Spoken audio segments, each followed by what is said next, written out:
এরা বাড়িতে football stadium বানিয়ে ফেলেছে। বড় চাচি আর মেঝুমা তাড়াতাড়ি উঠে দাঁড়ালেন। মেঝুমা হাসতে হাসতে বললেন, আরে না, নাবিয়ার মনটা একটু ভালো করছিলাম। চলেন সবাই, খাবার টেবিলে দিচ্ছি। খাবার টেবিলের দিক যাওয়ার সময় লিয়াম পিছন থেকে নাবিয়াকে আস্তে করে বলে উঠল, আলা মাদ্রিদ। নাবিয়া একটা চোখ রাঙিয়ে দিল, কিন্তু লিয়ামের হাসি তাতে থামলো না। চৌধুরী বাড়ির ডাইনিং টেবিলটা বেশ বড়। বড় চাচা আসাদ চৌধুরী টেবিলের মাথায় বসেছেন। তার এক পাশে সুলাইমান চৌধুরী আর অন্য পাশে আদিল চৌধুরী। লিয়াম, তাবরিজ, আইমি, নিঝুম আর নাবিয়া এই পাঁচজন এক সারিতে বসেছে। লুবাবা বেগম, আরমিন বেগম আর অনিশা বেগম তারা ব্যস্ত হাতে বিরিয়ানি আর রেজালা বেড়ে দিচ্ছেন। লুবাবা বেগম লিয়ামের পাতে একটা বড় মাংসের টুকরো দিতেই লিয়াম আর চোখে নাবিয়ার দিকে তাকিয়ে বলল, বড়দের কথা মানলে এমনই হয়। মাদ্রিদ জিতলো, এখন মাংসটাও শান্তি করে খাচ্ছি। নাবিয়া প্লেটে বিরিয়ানি মাখতে মাখতে ফোঁস করে একটা দীর্ঘশ্বাস ফেলে বলল, বেশ, কথা বলিস না তো লিয়াম। বড় মা, লিয়ামকে ওই বড় পিসটা কেন দিলে? ও তো কাল রাত থেকে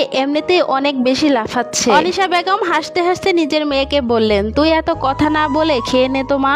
আর্মি নিজের প্লেটটা গুছিয়ে নিতে নিতে আরমিন বেগমকে বলল, মা, বিরিয়ানির সাথে আলুটা কিন্তু আমি বেশি নেব, লিয়ামকে একদম দিবে না। সুলাইমান চৌধুরী মেয়ের কথা শুনে হেসে দিলেন। তিনি তাবরিজের দিকে তাকিয়ে বললেন, তা তাবরিজ, তুই তো বার্সার সাপোর্টার ছিলি, তো হারার পর তো তোর কোনো উচ্চবাচ্য নেই। লিয়াম তোকে কি চুপ করিয়ে দিল নাকি? তাবরিজ তখন বিরিয়ানির লেগ পিসটা কামড়ে ধরে আয়েশ করে বলল, আরে না মেজো আব্বু, লিয়ামের কথায় কান দিলে কি আর খাওয়া হবে? আমি বরং শান্তিতে খাওয়ার দিকে মনোযোগ দিচ্ছি। আসাদ চৌধুরী এতক্ষণ গম্ভীর হয়ে খাচ্ছিলেন। হঠাৎ তিনি গলা পরিষ্কার করে বললেন, ফুটবল খেলা নিয়ে হারজিত থাকবে, কিন্তু তোমরা যেভাবে কাল রাতে চিল্লাইছো তাতে পাড়াপড়শি ভাবছে চৌধুরী বাড়িতে মনে হয় যুদ্ধ লাগছে। ছোট ভাই হিসাবে আদিলকেও দেখলাম ওই দলে যোগ দিয়েছে। আদিল চৌধুরী একটু কাচুমাচু হয়ে বললেন, আরে বড় ভাই, ওই আর কি একটু, বাচ্চাদের আনন্দ দেখলেই তো ভালো লাগে। আইমি তখন আরমিন বেগমের দিকে তাকিয়ে চোখ টিপলো।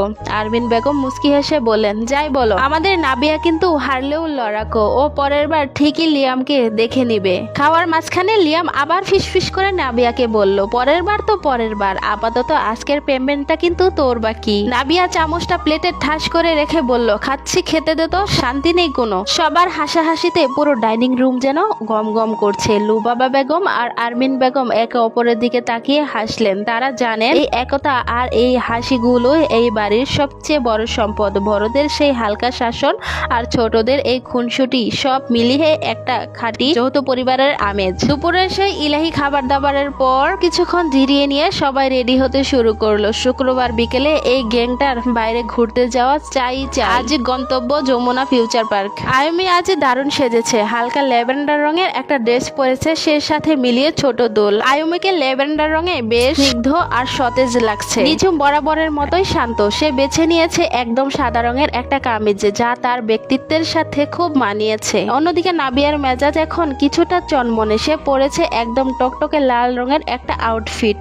লাল রঙে তাকে বেশ চঞ্চল আর উজ্জ্বল লাগছে। ঠিক সময়ে আয়জা ওদের বাড়িতে এসে হাজির। তাকে দেখে আইমি আর নাবিয়া একে অপরের দিকে মুচকি হাসলো। আয়জা পরেছে ঘন নীল রঙের একটা কামিজ। ওদিকে ছেলেদের ঘরেও প্রস্তুতি শেষ। লিয়াম পরেছে একটা কালো টি শার্ট। কালো রঙে তাকে বেশ স্মার্ট লাগছে, কিন্তু সবার নজর কাড়লো তাবরিজ। সে ড্রয়িং রুমে বেরিয়ে আসতেই দেখা গেল তার পরনেও নীল রঙের টি শার্ট। আয়জার কামিজের রঙের সাথে একদম মিলে গেছে। আইমি আয়জার কানের কাছে মুখ দিয়ে ফিস ফিস করে বলল, কি রে, আগে থেকে কি নীল রঙের সিগন্যাল ছিল নাকি? কালার কম্বিনেশন তো একদম পারফেক্ট। আয়জা একটু লাজুক হেসে আইমির হাতে চিমটি কাটলো। তাবরিজ অবশ্য একটু গম্ভীর থাকার ভাব করে বলল, কই সবাই রেডি তো? দেরি হলে কিন্তু ফিউচার পার্কে জ্যামে পড়ে যাব। আসসালামু আলাইকুম